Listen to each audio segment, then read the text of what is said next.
Thank you all for appearing before us, and Mr. Secretary, Director Clapper, since this is your final appearance, I know you hope. Thank you very much for your many years of service, Director Clapper, particularly you. I'll add my voice to Senators Blumenthal and McCaskill and my admiration for the men and women in our intelligence agencies.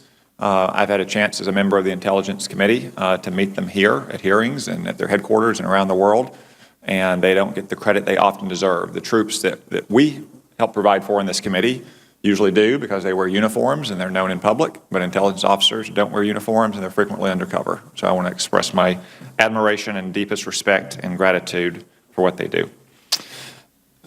We've heard a lot of imprecise language here today, and it's been in the media as well.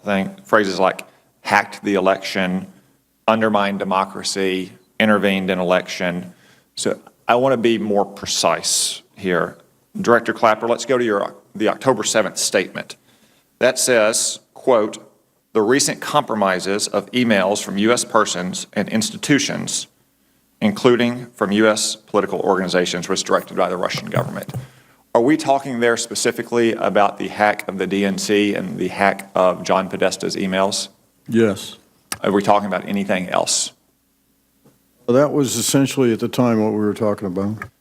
At the time, then, it says that the recent disclosures through websites like DC Leaks and WikiLeaks are consistent with the methods and motivations of Russian-directed efforts. DNC emails were leaked at first, I believe, in July. Is that what the statement is talking about there? I believe so. Mr. Podesta's emails, I believe, were not leaked until that very day on October 7th. So was the statement referring to that yet, or was that not intended to be included? I'd have to research the exact chronology of when John Podesta's emails were compromised. But I think, though, that that bears on my statement that our assessment now is even more resolute than it was with that statement on the 7th of October.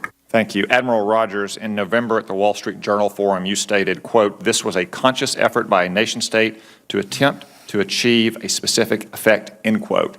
By that, did you also refer to the hack of the DNC, the hack of John Podesta's email, and the leaks of those emails? Yes.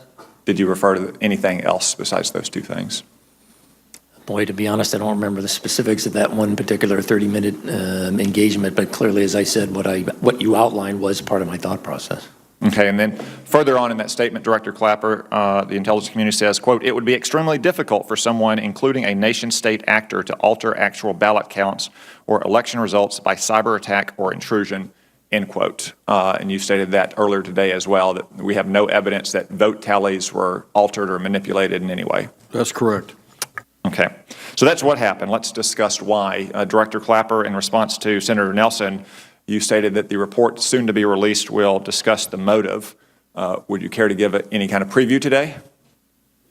I'd rather not. I didn't think so. There are actually more than one motive, so that'll be described in the report. In your 53 years of intelligence, is ascertaining the motives, plans, and intentions of foreign leaders among the hardest tasks that we ask our intelligence services to perform? It always has been.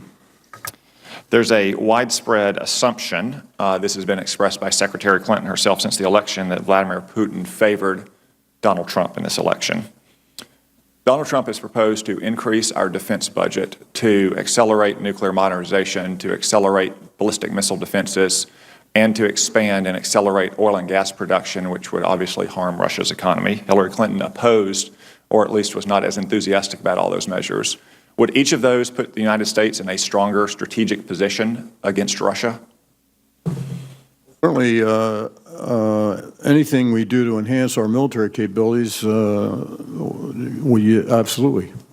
So there is some contrary evidence, despite what the media speculates, that perhaps Donald Trump is not the best candidate for Russia.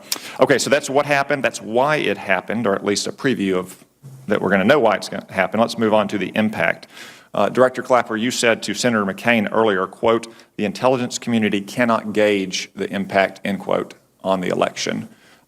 Is that because that kind of electoral analysis is not a task that's within the traditional responsibility and skill sets of intelligence services? That's correct.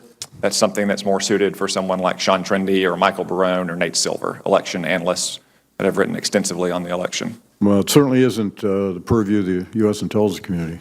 Okay. Thank you.